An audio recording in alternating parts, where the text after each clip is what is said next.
A retired black nurse is driving home late at night when her car suddenly breaks down on a deserted mountain road, just hours before a storm warning is issued. With no signal and miles from town, she's terrified when a group of leather-clad bikers pulls up beside her. Everyone in town calls them criminals, the infamous Hell's Angels. But that night they risk their life to save hers. What starts as a moment of fear turns into a bond that will shake an entire community and lead to a miracle no one saw coming. Before we go back, let us know where you're watching from, and don't forget to follow, because tomorrow, I've got something you won't want to miss. The wind tore through Highway 47 like an invisible beast. It was 10 p.m., the kind of late where the world feels empty. No traffic, no houses, just endless dark curves carved through the mountain. Evelyn Carter's red SUV trembled as the gust slammed against its sides. The dashboard lights flickered once, twice, and then the engine coughed, a harsh metallic rattle, before dying completely. "Come on, not now," she muttered, twisting the key again. Nothing, just the whisper of the wind. Highway 47 sat 40 miles outside Rustwood, a stretch of road locals avoided after dark. Too many blind turns, too many rock slides when storms rolled through. Everyone knew the stories. Evelyn knew them too. She just never thought she'd be here, alone, with the nearest signal tower miles away. She took a slow breath, forcing her training to kick in. Retired nurse or not, panic never solved anything. She flipped on the hazard lights and stepped out into the wind. The cold air bit through her jacket as she reached into the back seat for a small orange emergency lamp, the one she always carried from her hospital days, and planted it on the asphalt in front of the car. Its light pulsed weakly in the darkness. Then she smelled it, that faint, sharp scent of burnt plastic. Under the hood, a thin blue spark jumped and hissed. A frayed electrical wire, whipping slightly in the wind, was arcing against the metal. One wrong surge, and it could ignite. Evelyn stepped back instinctively, eyes darting to the steep slope beside the road. If the rain came, and it would, soon this whole cliffside could give way. She needed help, and fast. But the night stayed silent. No headlights, no phone signal, just the echo of her heartbeat. Then a low rumble, not thunder, engines, Harley engines. A line of headlights appeared in the distance. Small at first, then growing brighter, louder, closer. The roar filled the valley like thunder trapped in steel. Evelyn's pulse spiked, her breath caught. Hell's Angels. She didn't think, she ran. Slammed the hood shut, darted back into the SUV, locked the doors and whispered a shaky prayer. The sparking wire under the hood hissed louder, dancing dangerously close to the fuel line. She knew staying inside was stupid. The car could ignite any second. But fear had already taken the wheel.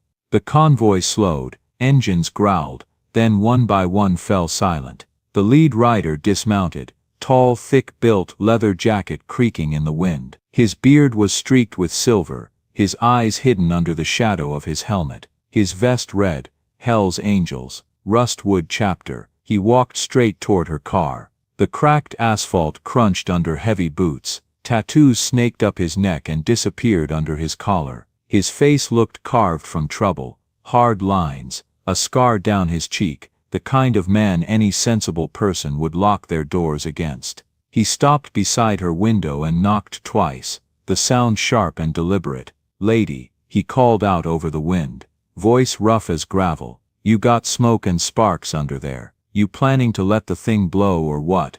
Evelyn clutched the steering wheel tighter, saying nothing. He leaned closer, squinting through the glass, the flicker of her orange emergency lamp painting his face in flashes of amber and shadow. His tone softened just a hair. "You stuck out here or what? Why you looking at me like I'm the fire?" She didn't answer, couldn't.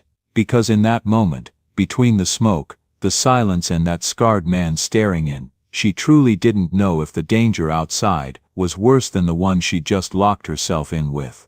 A few hours earlier, the world looked nothing like the dark storm that would come. The sun over Rustwood, Kentucky, glowed soft and honey gold, spilling across red brick buildings and telephone wires.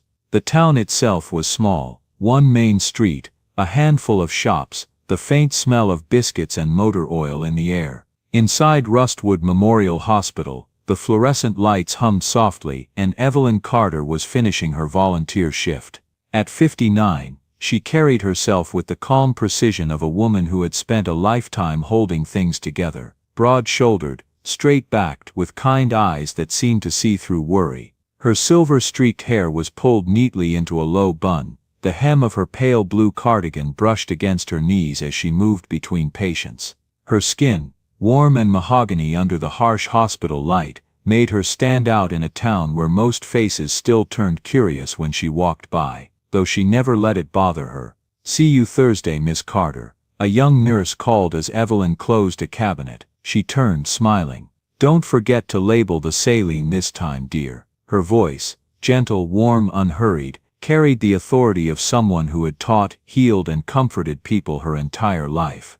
When her shift ended, she didn't go straight home. Evelyn rarely did. She believed the hours after work were the ones that mattered most, the hours when everyone else was too tired to care. Her next stop was the Cedar Hope Homeless Center, a squat red brick building that smelled faintly of detergent and coffee. As she pushed open the glass door, a gust of wind swept in behind her, tugging at her scarf. "Evening, Miss Evelyn," someone called from the serving line. "Evening, Marcus," she replied with a grin, already slipping on a pair of gloves.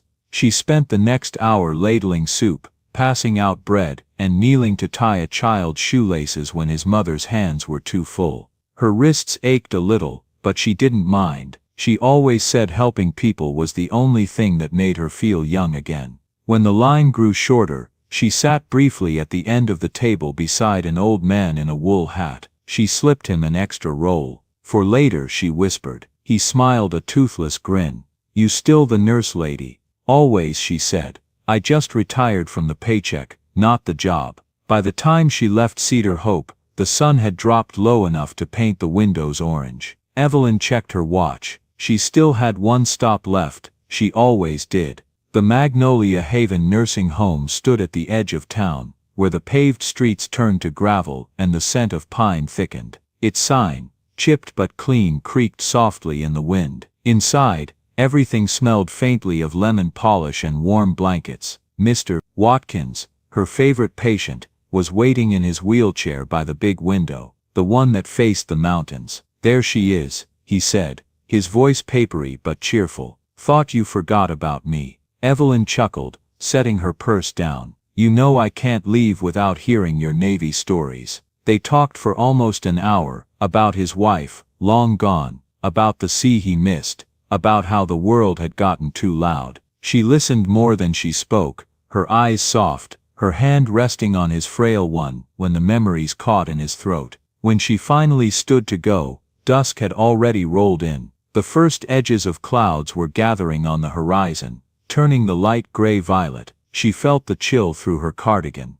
Outside, the parking lot was nearly empty. Her red SUV waited beneath a flickering street lamp. She climbed in, set her bag on the passenger seat, and turned the key. The dashboard flickered to life, along with the fuel light. She frowned. "Not tonight," she sighed. The tiny gas station near the nursing home was already dark, its neon sign switched off. As she pulled onto the road, the radio crackled, half static, half voice. "The first rains are expected to start tomorrow morning." She tapped her fingers on the steering wheel, thinking. The main route, Highway 12, would take almost an hour with the new detours. But Highway 47, the old back road through the hills, would get her home in half that time. "Just take the back road, Evelyn," she murmured. "It's clear now, you'll be home before the rain." She smiled at her reflection in the mirror, at the lines around her eyes, at the tiredness she had earned honestly, then shifted into drive. The town lights faded quickly behind her. Soon there was only the hum of tires on asphalt and the soft rasp of Sam Cooke's "A Change Is Gonna Come" on the radio. She hummed along quietly, her voice low and sweet, the same song her father used to sing,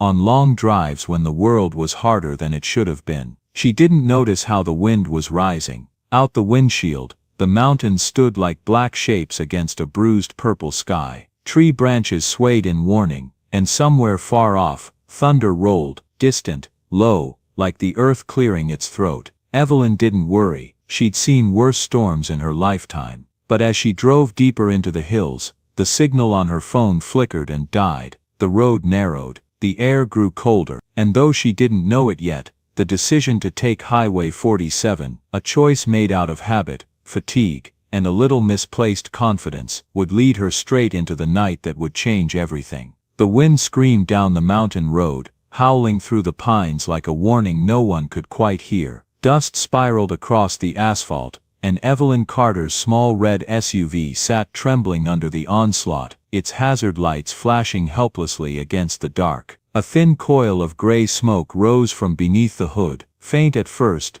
then thicker, curling into the night like a signal flare. Inside the car, Evelyn's fingers clutched the steering wheel. Her pulse thudded in her ears. This wasn't just a flicker or a bad smell. The car was actually smoking now. She'd seen enough engine fires during her years as a nurse in the ER to know how quickly they could turn deadly. Then a voice, loud, deep, cutting straight through the wind, pulled her back to the present. Step out now. It's an electrical short. Your car could ignite if it arcs again. Her head snapped up. The same biker, the big one, stood just feet from her door, bracing himself against the wind. His jacket glinted with silver lettering. His hand gestured urgently toward her. For half a second, instinct screamed stay inside, but the smoke was getting worse, and something in his voice, not anger, not impatience, just certainty, pushed her into action. Evelyn unlocked the door. The click of the latch felt impossibly loud.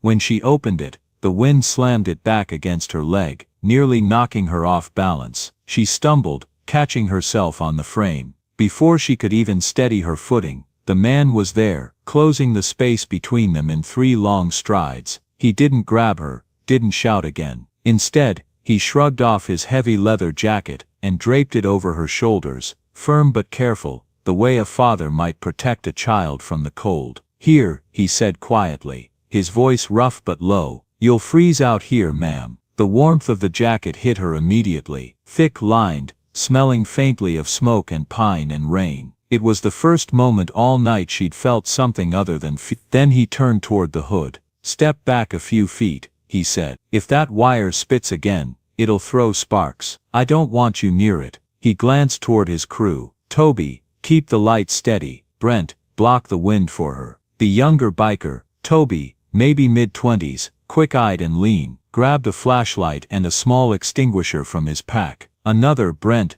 moved instinctively to stand beside Evelyn, broad frame acting like a wall against the gusts. Evelyn stood there, hugging the jacket tighter around herself, watching in stunned silence as the men moved with practiced rhythm. No shouting, no chaos, just quiet precision. The big man, she'd later learn his name was Jack Grinder, Malone, reached under the hood and flipped the latch. Smoke burst upward in a gray cloud, carried off immediately by the wind. The headlights of the bikes behind him turned the smoke into rolling waves of silver. He leaned forward, one arm steadying the hood, his face lit by the flicker of the emergency lamp. The tattoos on his forearms looked harsh from a distance, but up close she could see what they were. Not skulls or knives, but angel wings, faded and half covered by old burn scars. Looks like the main wire shorted against the housing, Jack muttered, half to himself. His tone was calm, almost gentle, the tone of someone used to fixing things under pressure. He raised his voice just enough to be heard. You want us to take a look, ma'am? We can patch it up, won't be pretty, but it'll get you off this hill. Evelyn hesitated. The wind whipped her hair across her face. The men surrounding her looked like trouble incarnate. Leather, ink, metal, yet none of them made a move that wasn't respectful. The one holding the light had a cross pendant swinging at his neck. Another wore a patch that read Veterans Ride for Hope. She took a slow breath. If you really think you can fix it, Jack gave a short nod, a half smile under his silver beard. We'll make it run, ma'am. Don't worry. He slipped his gloves back on, the kind of thick riding leather that creaked softly when he moved, and began working the way only someone who knew exactly what he was doing could. He loosened the clamps on the battery with careful precision. No wasted motion, no panic. Every movement was deliberate. Toby, ground that line, he ordered. I don't want the arc hitting her fender. Yes, sir. The men followed his commands without question. The younger one crouched beside the car, the flashlight beam steady. Brent held the hood steady against the gusts. Jack found the damaged wire, blackened,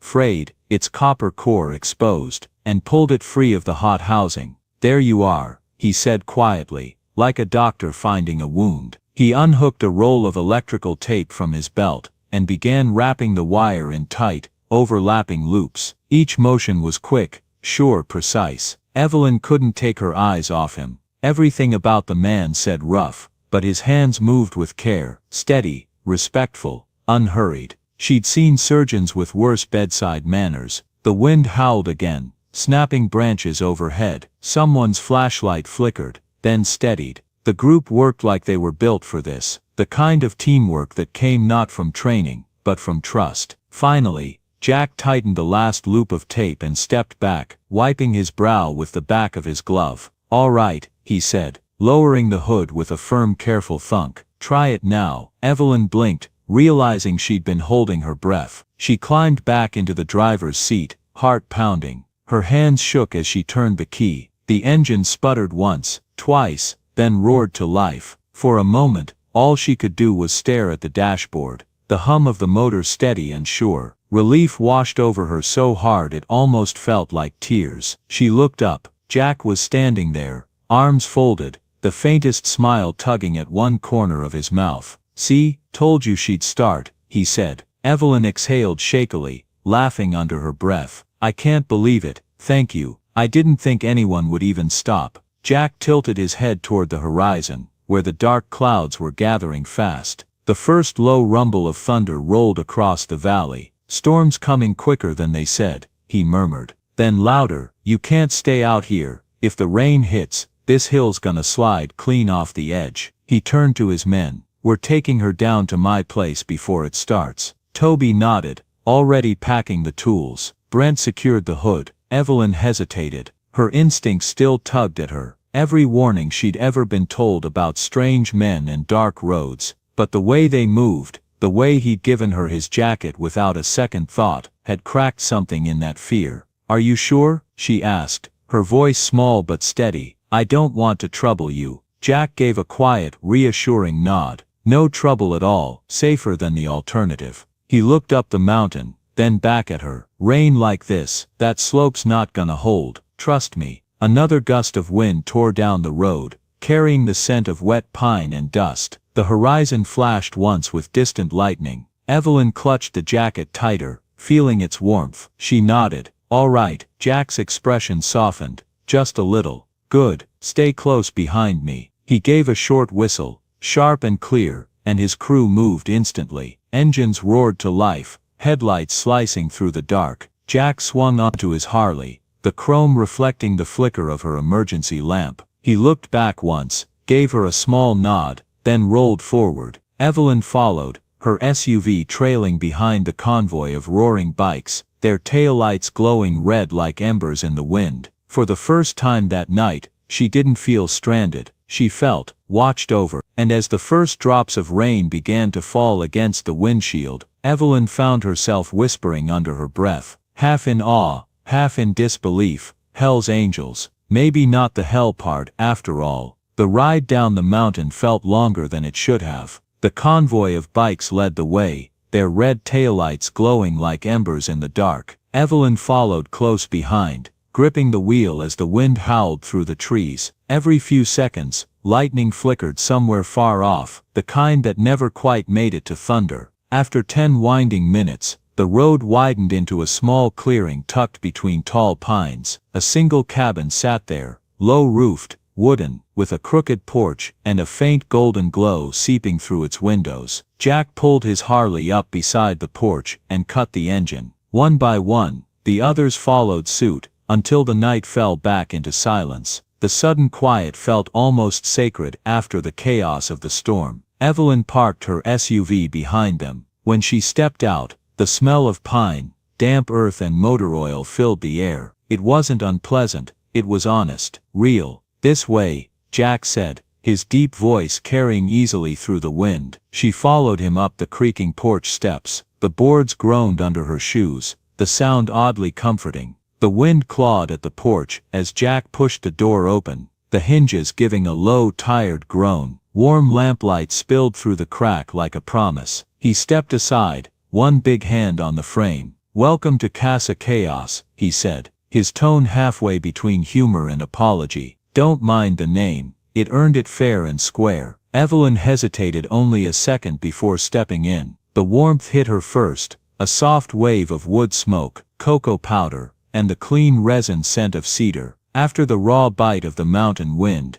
it felt like walking into another world. The cabin wasn't big, just a square of wooden walls, a stone hearth, and furniture that had clearly lived longer than most relationships. But everything had a place. The boots lined by the door, the tools hung with military neatness by the back wall, old photographs, sun-faded, thumb-worn, gathered on a shelf beside a dented radio humming low blues through the static. Near the fireplace, a gray-muzzled dog lifted its head. Its eyes were soft brown marbles, reflecting firelight and mild curiosity. Its tail thumped once, twice, like it approved of her existence. Evelyn exhaled for what felt like the first real breath since the engine died. "He's beautiful," she said. "Rusty," Jack answered. "Thinks he owns the place. I just pay rent in kibble." He bent to scratch behind the dog's ears, his movements slow, deliberate, like someone who'd learned not to startle living things. When he straightened, the firelight caught the burn on his jacket sleeve, a blackened mark still smoking faintly. He shrugged it off, and hung it by the door, the motion weary but unhurried. "You're half frozen," he said. "Sit, I'll get you something warm." She nodded, her voice stuck somewhere behind exhaustion. Her fingers were stiff from the cold, and when she tried to unbutton her coat, they barely listened. Jack noticed. Without comment, he stepped close, and handed her a towel from a wooden chest near the wall. It was flannel, old but clean, smelling faintly of pine soap. "Dry off. The wind'll trick you. Feels colder once you stop moving." Evelyn obeyed, rubbing the water from her face, her hair, the trembling in her hands. Some of it was the cold, the rest wasn't. At the stove, the kettle began to whistle, sharp and high like a small alarm. Jack moved with a mechanic's precision, each gesture efficient, controlled. He poured cocoa into 2 mismatched mugs, dark liquid swirling with steam. The smell, chocolate, sugar, a hint of salt, filled the cabin like memory. He set one mug in front of her. "Sorry for the mess," he said, leaning on the counter. "Not every night we host angels." She let out a laugh she didn't expect, small, unguarded. "Angels, I think you've got that backward." "Maybe," he said, "but you don't survive up here without believing they show up sometimes, even when they're lost." Evelyn's hands wrapped around the mug, the heat seeped into her palms, up her arms, until it reached her chest. She hadn't realized how empty warmth could feel until now, how it could sneak past the ribs and thaw things you thought were gone. The cocoa was too sweet, but she didn't care. It reminded her of hospital nights, long shifts, cold corridors, the taste of vending machine chocolate, keeping her awake when compassion alone wasn't enough. Her eyes drifted to the cabin's quiet corners. A child's drawing, stick figures on motorcycles beneath a crooked sun pinned to the fridge. A pair of reading glasses folded neatly on a workbench beside a half-finished engine part. A photograph of Jack with a younger woman, and a girl, all smiles, all gone. It was a room built from memories and maintenance, worn but loved. Jack noticed her looking. He didn't speak, just turned back to stoke the fire. The flames leapt, painting his profile in gold and shadow. Minutes stretched. The storm outside rasped against the windows, wind singing low through the pines. Inside, the fire cracked and popped, slow as a heartbeat. Evelyn sat curled in a chair near the hearth. The armrests were smooth from years of use, the cushion sagging in a way that welcomed her weight. She cupped the mug in both hands, feeling it breathe warmth into her bones. Across from her, Jack sat in a rocking chair that looked older than he was. Boots off, sleeves rolled to the elbow, scars visible under firelight. He rocked once, twice, then let the chair still. The quiet between them wasn't awkward, it was earned. Finally, Evelyn spoke, her voice low, uncertain if it belonged here. "My husband used to say nights like this were good for thinking." Jack's eyes lifted from the fire. "Sounds like a smart man." He was, she said, smiling faintly. Army medic, met him in my first year as a nurse. He'd seen too much, but he carried calm like it was a tool. When everyone else panicked, he'd just breathe. Her eyes glazed slightly, reflecting the fire's dance. He made it home after his third deployment. 1 month later, a drunk driver hit him outside a pharmacy. The words landed softly, but they didn't fade. They lingered in the air like smoke. Jack didn't interrupt. Didn't say sorry, just listened, which somehow meant more. Evelyn breathed out, long and shaky. I went back to work after that. Hospital, shelters, nursing homes. I thought if I just kept helping people, maybe grief wouldn't find a place to stay. She looked up, eyes glassy but steady, and maybe it worked, or maybe I just got good at pretending it did. Jack leaned forward, elbows on his knees. His voice was low, gravel warmed by sympathy. That's one hell of a way to fight the dark. She smiled, a real one this time, soft but proud. What about you, Jack?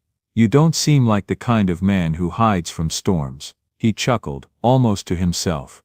Nah, storms and I have an understanding. He turned the mug in his hands, watching the light tremble across the surface. We were coming back from a memorial ride. For my brother, Mark. He went down on this same highway last year. Rain hit hard. Truck driver didn't even see him. Evelyn's hand tightened around her cup. I'm sorry, she whispered. Jack nodded once, the kind of nod that says he's heard those words too many times. We thought we'd beat the weather tonight. Guess fate had other plans. He met her eyes across the fire. Maybe we were supposed to be here instead. Do you believe in fate? She asked. He thought for a moment, then smiled faintly. No, I believe in timing. Sometimes that's close enough. The fire cracked. Rusty sighed in his sleep, twitching a paw. Outside, the wind clawed at the roof, but inside, the warmth held. Later, Rusty lumbered over and dropped his head onto Evelyn's knee. She scratched behind his ear, laughing quietly. You're an old flirt, aren't you? Across the room, Jack stared into the flames, not seeing them, not really. His mug sat untouched beside him, steam long gone. You're thinking about your friend, she said softly. He nodded. Mark was one of the good ones, the kind people mistake for trouble. He rubbed his thumb along a scar on his knuckle, taught me half of what I know about bikes. We'd rebuild old Harleys, ride 'em till they fell apart, then start over. He used to say a machine's just a soul waiting for someone to listen to its rhythm. Evelyn smiled. Sounds familiar. Jack looked up, caught off guard, then smiled back. Small, real. He leaned back, exhaled slow. You probably wonder what a guy like me's doing out here. Patch on the vest, house in the woods. Folks see that and figure they know the story. Evelyn stayed quiet. Her silence said, I'm listening. 10 years ago, he began. I got arrested for armed robbery. The words dropped like stones into still water. Evelyn didn't move, only blinked, waiting. Walked into a gas station to grab smokes. He went on. Didn't know a guy with a ski mask had robbed it 2 minutes before. When the cops showed up, they saw me, leather vest, tattoos, dirty from the shop. That was enough. His jaw tightened. Spent 6 months in county before they figured it out. Clerk admitted he never saw the guy's face. Just someone who looked like him. He let out a quiet, bitter laugh. Didn't matter. Paper already ran my mugshot. Job gone. Girl left. Town decided guilt was easier to believe than truth. Evelyn's voice was gentle but firm. That's why you live out here. He nodded. Out here no one asks who you were, only what you can fix. The fire popped, sending a brief shower of sparks up the chimney. Jack poked it with the iron rod. His face lit orange for an instant, then shadowed again. People see the patch, the beard, the scars. They make their own story. So I stopped trying to tell mine.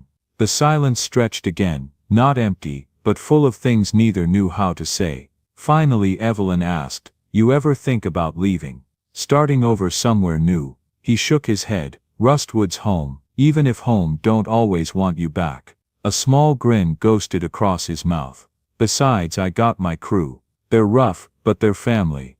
We do charity rides, veteran fundraisers, help kids who don't get a fair shot. Folks just never see that part. Evelyn tilted her head, eyes soft. People rarely look close enough to see the truth. Jack's gaze met hers. There was something quiet, wordless, passing between them, the recognition of two people who'd been misjudged, but never stopped showing up for others. He murmured, "Guess you'd know." The night deepened. The storm shifted from rage to rhythm, steady rain against the tin roof, like someone drumming with care. Jack's voice broke the hush again, quieter now. "This is the first night I've been home in a week. Feels strange, not hearing machines beep." Evelyn frowned softly. "Machines," he nodded, eyes fixed somewhere beyond the window.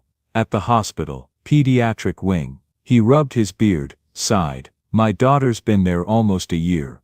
Evelyn straightened, surprise and empathy colliding. "I didn't know you had a child."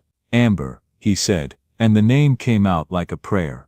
7, braver than anyone I've ever met. Loves animals, hates broccoli, thinks my crew are superheroes. He smiled faintly, but it was the kind of smile that trembled at the edges. "She's got leukemia. We stay at the hospital most nights. I read her stories till she pretends to fall asleep, just so I'll keep talking." He laughed once, low, then fell silent. "Lisa, her mom, told me to go home tonight. Said I looked like hell."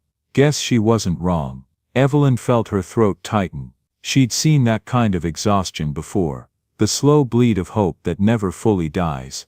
Her eyes drifted to the table beside him. Beneath a half-empty ashtray sat a pile of mail, red-stamped envelopes she recognized instantly. Hospital billing. "Jack," she said softly, nodding toward them. "Those from Rustwood Memorial." He hesitated, then followed her gaze. "Yeah, they multiply faster than rabbits. Insurance not covering it." He shook his head. "Not for the trial treatment. It's experimental. Supposed to give her a shot, but the system says no. Costs more than I make in half a year." His voice cracked for the first time. Quiet, but raw. "I've sold bikes, pawned tools, picked up shifts at the scrapyard. Still not enough." He tried to laugh it off. "But I can't let her see me worry. She figures the world's okay as long as her old man keeps laughing." Evelyn's chest ached. She'd known dozens of parents like him. People who carried hope the way soldiers carried wounded friends, refusing to set it down. "Amber Malone," she said suddenly, the name tugging at her memory. "That's her full name." "Yeah," he said slowly, wary. "Why?" Evelyn's heart gave a sharp, impossible flutter. "I seen her file." Jack blinked. "Her what?" "Her file," Evelyn said, leaning forward. "I volunteer at Rustwood Memorial. Community outreach. I handle applications for medical assistance. Her case came across my desk last week. Little girl in a white bandana, toy stethoscope around her neck." She trailed off, eyes wide. "That was your daughter." For a moment nothing moved. Even the fire seemed to pause its crackle. Jack stared at her, disbelief softening into something fragile, almost afraid to hope. "You're telling me you're that Evelyn Carter?" "I wrote her funding appeal," she said quietly. "It's on the hospital board's desk right now. I've been pushing them to approve it." Jack leaned back, hand over his mouth. The lines around his eyes deepened, not from anger but from the sudden weight of possibility. He let out a shaky, incredulous laugh. "All this time, I've been cursing the system, and the whole damn angel was right there behind a stack of papers." Evelyn smiled, tired, warm, human. Sometimes angels just look like nurses with bad coffee habits. The tension broke like a wave. Jack laughed, really laughed this time, a deep, rough sound that filled the small cabin and seemed to push the storm back another inch. When the laughter faded, he looked at her with something like awe.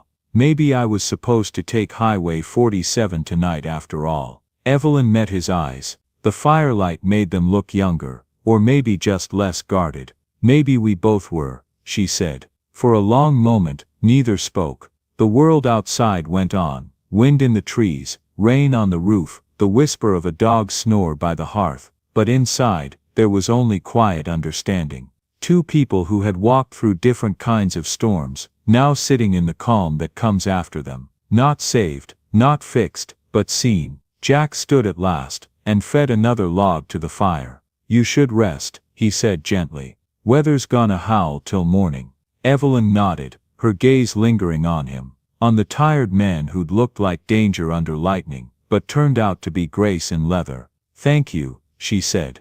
He looked back over his shoulder, the corner of his mouth curving. "Any time, ma'am. Angels get free roadside for life." The fire cracked softly between them, and for the first time in years, both of them believed that maybe, just maybe, the world still knew how to be kind. The rain had stopped some time before dawn, but the wind still hummed through the pines like a warning that the storm wasn't done with them yet. Mist drifted across the ridge, and the air was heavy with the smell of wet bark and earth. Evelyn stepped outside Jack's cabin, pulling her cardigan tight around her shoulders. Her SUV sat by the fence, gleaming faintly in the gray light.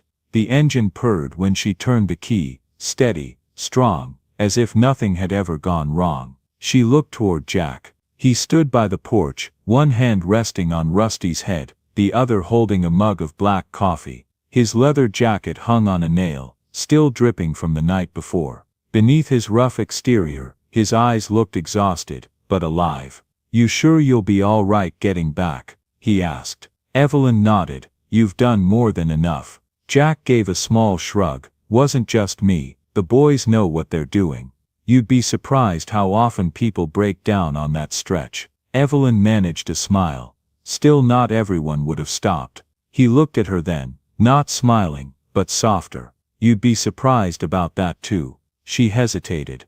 "You'll go to the hospital later?" "Yeah," he said quietly. "Lisa texted me. Amber had a rough night, but she's stable. They want to run some new labs." He rubbed the back of his neck. "It's hard not being there. This was the first night I wasn't by her bed in months." Evelyn nodded slowly. "Then maybe it wasn't an accident you weren't there. Maybe you were meant to be on that road instead." He chuckled under his breath, the sound rough but kind. "You sound like my mother." "Maybe your mother's right," she said softly. By late morning, the rain had turned to drizzle. Evelyn drove the 40 miles back toward town, past flooded ditches and fallen branches. Twice she had to stop, once for a crew clearing debris, once for a truck stuck in the mud. Each time she thought about the night before, about the spark under her hood, the gnarled hand that reached out to help, and the small flicker of warmth that had survived between strangers. When she finally reached Rustwood, the streets were slick and nearly empty. She stopped at a gas station to refuel, and overheard two men talking near the counter. "Did you see that mess on 47 last night? Bikers everywhere," one said. "Hell's Angels, I heard, probably up to no good." The other man snorted. "Figures. They scare off more tourists than the weather does." Evelyn froze for a moment, the words settling cold in her stomach. She almost turned around to say something, almost, but then decided to save her strength. She had bigger work ahead. At St. Luke Baptist Church, Pastor Daniels was stacking hymnals when she entered. The room smelled faintly of coffee and lemon oil. Morning light slanted through the stained glass, painting red and blue on the pews. "Evelyn," he greeted, surprised. "You look like you didn't sleep." "Didn't," she admitted. "But I've seen something that kept me awake, and it wasn't fear this time." He smiled gently. "That sounds like a story." "It is," she said, sitting in the front pew, "and you're not going to believe it." She told him everything. The breakdown, the bikers, the old man with the silver beard who fixed her car, and the little girl in the hospital named Amber. When she finished, the pastor's brow was furrowed. "The Hell's Angels, you said?" "Yes," she answered. "The Rustwood chapter." He folded his arms. "Evelyn, those men have a record around here. There were police reports, fights, noise complaints, that kind of thing." Evelyn's eyes sharpened. "And yet they were the only ones who stopped for me." "I'm not saying they didn't help," the pastor said carefully. "But working with them might not sit well with the congregation." "Then maybe it's time the congregation got uncomfortable," she replied. Her voice was calm, but there was steel beneath it. "We preach about compassion every Sunday. Now it's our turn to prove we mean it." The pastor was silent, taken aback by her conviction. She reached into her bag, and placed a folder on the pew between them. The same file she had carried since last night. "This is her case, Amber Malone, 7 years old. Her treatment isn't covered by insurance. The same man this town avoids, is working himself to the bone to keep his daughter alive." Pastor Daniels glanced at the papers, the hospital bills, the notes in Evelyn's careful handwriting. After a long pause, he sighed. You want to help him. I need to, she corrected softly. Because if we don't, then all our talk about faith doesn't mean a thing. The pastor agreed, reluctantly at first, to let her speak to the church board, but the meeting that afternoon was far from smooth. Some members were moved, others were not. Hell's Angels, Mrs. Whitmore, head of the Women's Fellowship, frowned. Those men terrified my nephew at the gas station last summer, and now they're saving lives, Evelyn replied. People change. Or maybe they were never what we thought. Itziek is in Porty bide, in Ulpec, Itziek is in Porty. Deacon Harris adjusted his glasses. Even so, you're asking us to host a fundraiser with them, in the church's name. Evelyn looked him straight in the eye. Yes, because grace doesn't have boundaries, and because a little girl named Amber doesn't have time for our reputations. The room fell silent. Some exchanged uneasy glances, others nodded slowly. Finally, Pastor Daniels spoke. She's right. We talk about love without prejudice. Maybe it's time we act like it. The motion passed, barely, by one vote. That evening, Evelyn sat at her kitchen table with her laptop open, typing a post for the church's social media page. Her fingers trembled as she wrote, "A man this town calls a sinner saved me from a storm. Now it's our turn to help him save his daughter." She attached a photo of the winding Highway 47, sunlight piercing through receding clouds, and linked the hospital's donation page for Amber Malone's treatment fund. Then she clicked post. At first nothing happened. 10 minutes passed, then a comment appeared,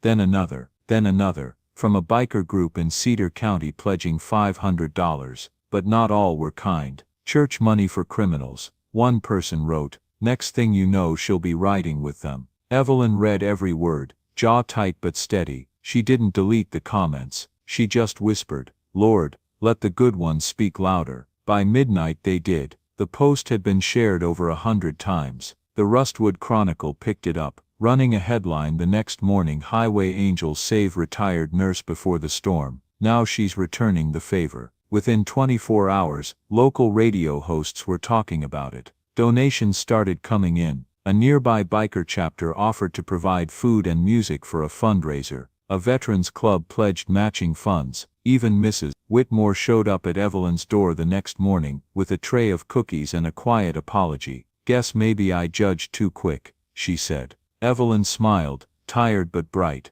"We all did, but it's not too late to fix that." Late that night, Evelyn sat by her window again, watching the stars emerge over the quiet town. Her phone buzzed with notifications, messages from strangers, offers to help, words of hope. She pressed a hand against the glass, looking out toward the dark silhouette of the mountains. Somewhere out there, a man who'd once been misjudged was probably tucking his daughter into bed, still praying for a miracle. And for the first time, Evelyn truly believed one might be on its way. The first chill of autumn had crept into Rustwood by the time the fundraiser arrived. The sky hung low and colorless, clouds pressing down like a lid over the small Kentucky town. It had been a week since Evelyn's post went viral, and though the story had touched hearts far beyond the county line, Rustwood itself remained divided clean down the middle. Half the people called her brave, the other half called her reckless. Rumors had taken root faster than the leaves had turned.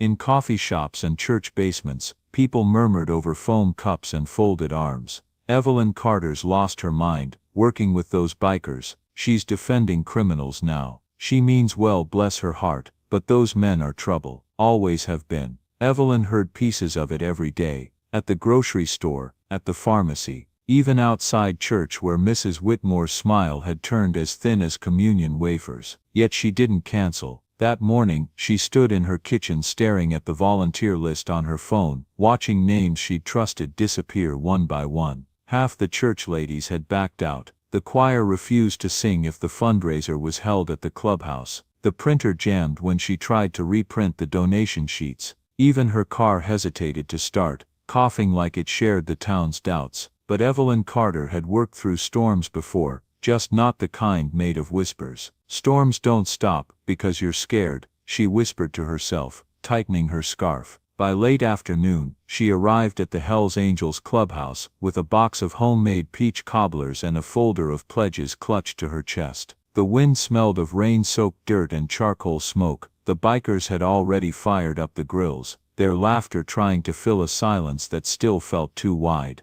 Jack was out front with Toby and Brent, sleeves rolled up, stacking folding tables that wobbled slightly on uneven gravel. His voice carried over the sound of engines cooling. "You didn't have to bring all that, Miss Evelyn," he said, taking the box from her hands with a gentleness that didn't match the rough tattoos crawling up his arms. "Old habits," she said, forcing a smile. "I bake when I'm nervous." "Then you must have baked for an army," he said, but even the joke couldn't hide the strain in his eyes. The men looked tense, watching the empty road, pretending not to. "They said they'd come," Jack muttered. "But you know how it goes. Folks talk big about kindness until they have to stand next to it." Evelyn followed his gaze. The parking lot was a patchwork of puddles and silence. Tables stood ready under string lights that hadn't been turned on yet. The banner that read "Ride for Amber" rippled weakly in the wind. Only a handful of bikes gleamed beneath the setting sun. No cars, no crowds. She inhaled through her nose, steadying her hands. "Give them time," she said. "People show up late for church too." But an hour later, the lot was still half empty. The young came first, curious teenagers, a few families from out of town who had read the viral post. Then slowly, a small cluster of familiar faces from church, standing stiffly near the entrance like tourists in foreign country. Their eyes darted between the Harley logos and the smoke rising from the grill. Evelyn greeted each one as though nothing was wrong. "I'm so glad you came," she said, over and over, her voice warm even when their smiles weren't. A few nodded politely, others didn't answer. One woman whispered, not quite under her breath, "This is no place for a church function." The words stung worse than she expected. She swallowed hard, forcing herself to serve cobbler at the dessert table instead of crying in the kitchen. Jack noticed. He stepped beside her, his voice low. "Let me talk to him." Before she could stop him, he strode to the mic stand near the makeshift stage. "Evening, folks," he began, his tone steady but not defensive. Conversation stilled like someone had pulled the plug on the noise. "I know some of you don't think much of us," he said plainly. "I've seen the looks, heard the talk. Maybe we earned some of it. We're not saints. But tonight's not about that." His eyes found Amber in her wheelchair near the front row, her pink knit cap crooked over tired eyes. "Tonight's about this kid, my kid, and the folks who showed up when nobody else had to." He pointed toward Evelyn. "She didn't care what patch was on my back. She just saw a father scared for his daughter. That's all any of us are asking for,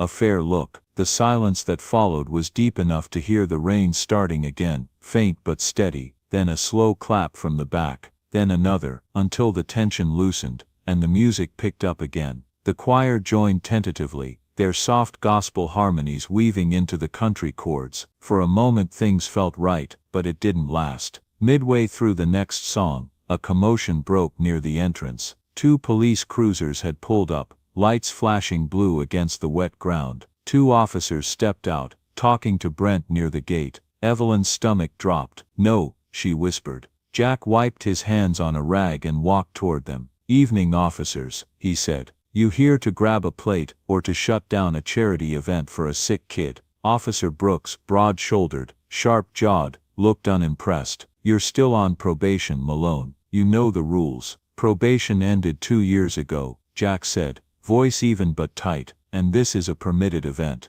You know that." The other officer, younger and less sure, checked his clipboard. "We got a noise complaint," he said. "Possible unlawful gathering." Evelyn stepped forward before things could twist further. "Gentlemen," she said, her tone professional, almost nurse-like, "this is a registered fundraiser. St. Luke Baptist Church co-signed the permit. Pastor Daniels is right inside." Brooks stared at her, lips twitching into something that wasn't quite a smile. "That's so. Seems you found yourself interesting company, Mrs. Carter." The air tensed. Rain began to fall harder. Jack didn't move, but Evelyn could feel the restraint pulsing off him like heat. "We're not breaking any laws," she said calmly. "You're welcome to come in and confirm." For a long, dangerous moment, nobody breathed. Then the younger officer cleared his throat. "Just keep it quiet after 10, he muttered.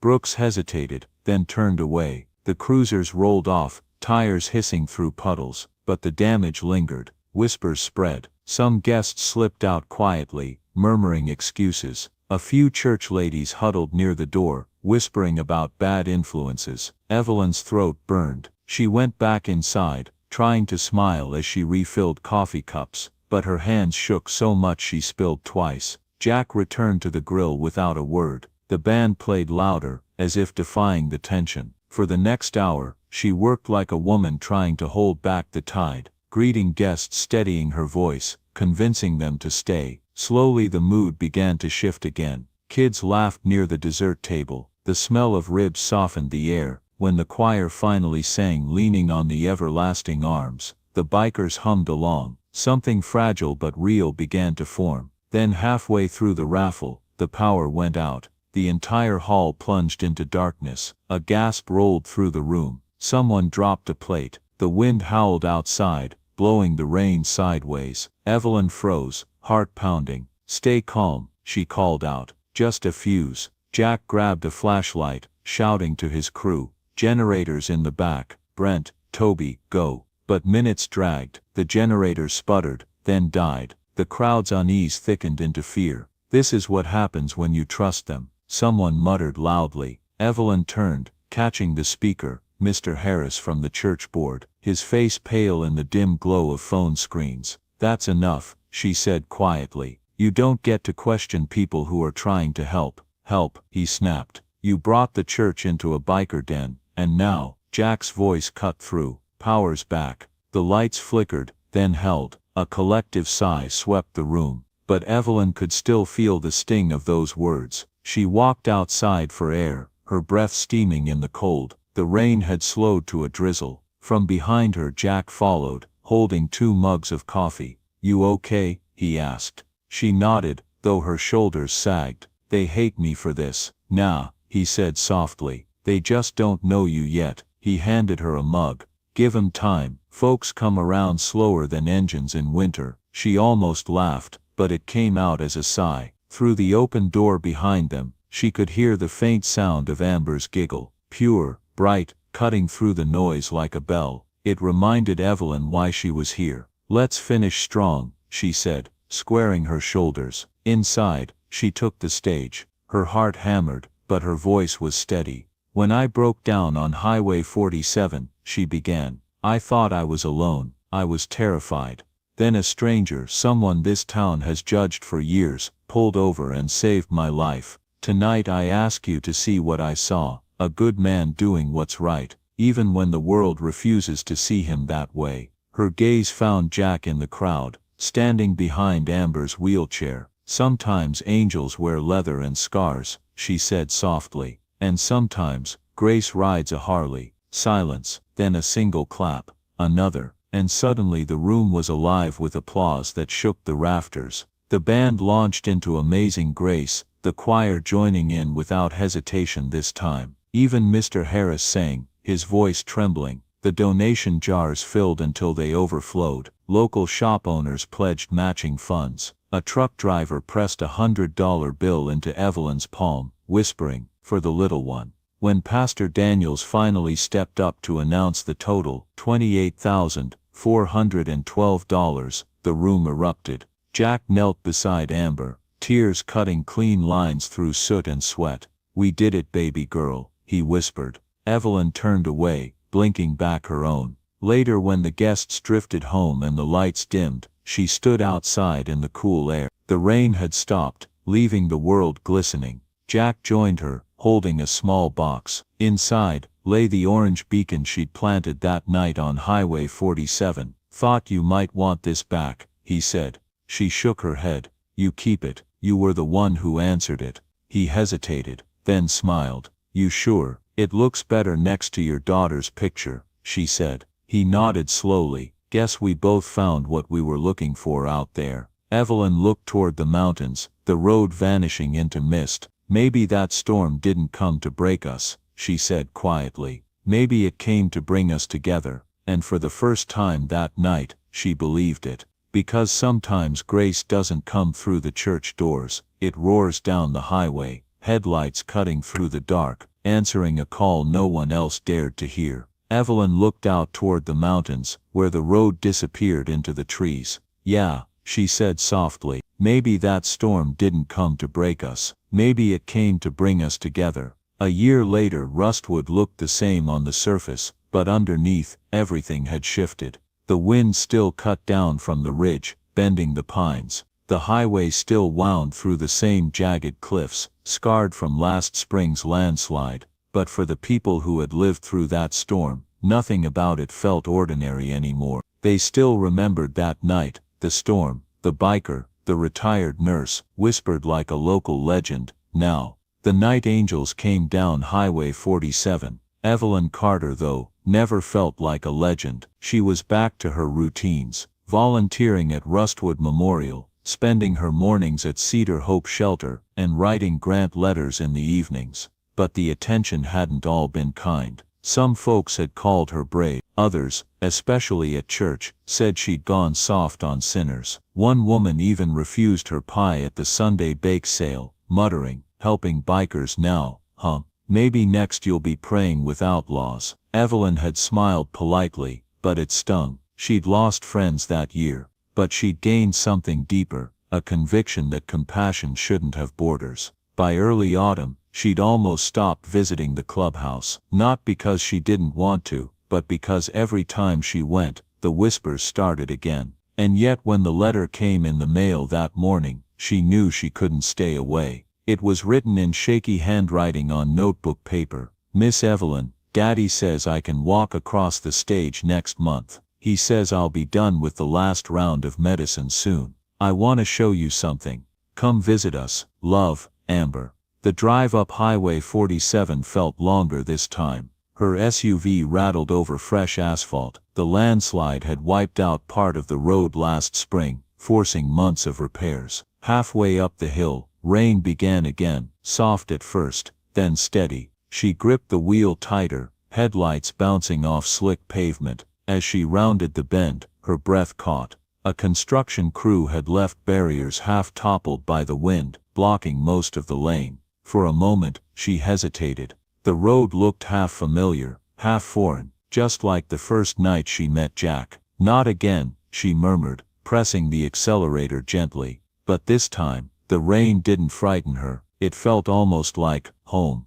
By the time she reached the Hells Angels clubhouse, the place looked different, quieter, older, but still alive. The Hearts on Wheels banner fluttered over the porch, frayed at the edges. The bikes parked outside glistened under the rainlight. She stepped out, clutching her umbrella against the gusts. Her joints ached more these days. 60 wasn't kind to knees that had seen decades of hospital shifts. The door creaked open before she could knock. "'Bout time you showed up," came a familiar gravelly voice. Jack stood there, same broad shoulders, same silver beard, but more lines around his eyes. He grinned. "Storms always bring you back, huh?" Evelyn laughed, shaking off her umbrella. "Maybe I just like dramatic timing." Inside, the clubhouse glowed warm with yellow light. The air smelled of motor oil, burnt coffee, and cinnamon candles, an odd mix that somehow fit perfectly. Amber was sitting on the couch by the fireplace, sketching something on a tablet. Her pink knit cap was gone, replaced by a tangle of curls and a confident little smile. When she looked up, her whole face lit. "Miss Evelyn." Evelyn crouched down to hug her, wincing slightly, but smiling through it. "Look at you, you're taller. Dad says I grew 'cause I eat too much of your pie." Amber giggled. "Then I guess I'd better keep baking," Evelyn said, glancing up at Jack. He watched the two of them, his usual stoic expression softening. "She wanted to show you something," he said quietly. Amber handed over her drawing. It showed a winding mountain road, a red SUV, and 3 motorbikes, one leading the way. Above it, in shaky kid handwriting, "Highway Angels, Rustwood Chapter." Evelyn smiled, tears threatening again. But before she could speak, Jack sighed and leaned against the wall. "Amber's doing better," he said. "Doctors say remission's holding." He paused. "But the bills, they keep coming." Evelyn frowned. "Still," Jack nodded. "Trial coverage ended last month. Insurance wants to drop her again. They said they'll review the case, which means we wait and pray." The warmth in the room dimmed. For a long moment, Only the crackle of the fire filled the silence. Evelyn took a deep breath. Then we fight again. Jack looked up. You've done enough, Evelyn. You've already given more than you owed. She met his eyes, steady, unwavering.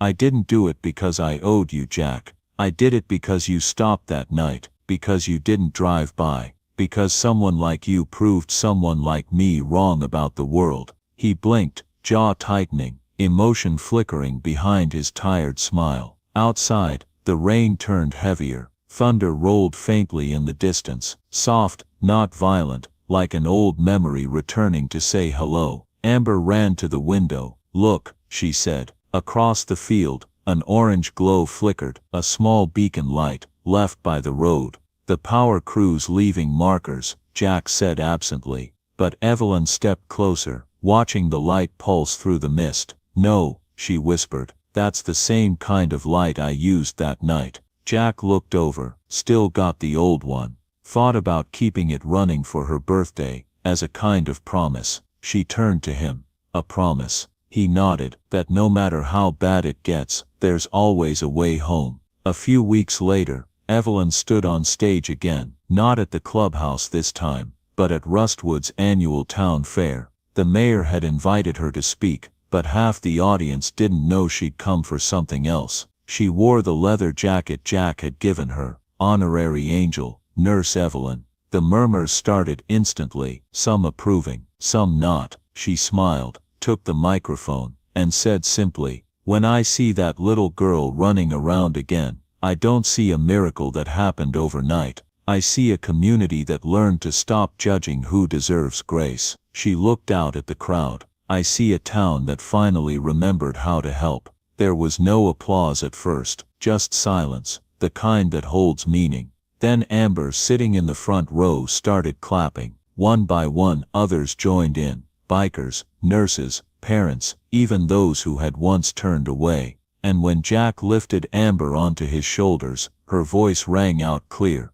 "Daddy says angels don't fly, they ride." The laughter that followed was the kind that carried across years of misunderstanding. That evening, back at the clubhouse, the orange beacon still burned quietly behind glass. Evelyn traced her fingers along the plaque beneath it. Sometimes, the wind that scares you most is just trying to blow two hearts toward the same light. She turned toward Jack, who was adjusting Amber's new drawing on the wall. "You ever think we were meant to meet that night?" she asked. Jack smiled. "Nah, I think we were needed to." She laughed softly, shaking her head. Then, as thunder rolled far beyond the hills, the three of them stood together, a nurse, a biker, and a child who shouldn't have survived, watching that small orange light flicker through the glass. Not a miracle, just proof that goodness, even bruised and misunderstood, can outlast the storm. Join us to share meaningful stories by hitting the like and subscribe buttons. Don't forget to turn on the notification bell to start your day with profound lessons and heartfelt empathy.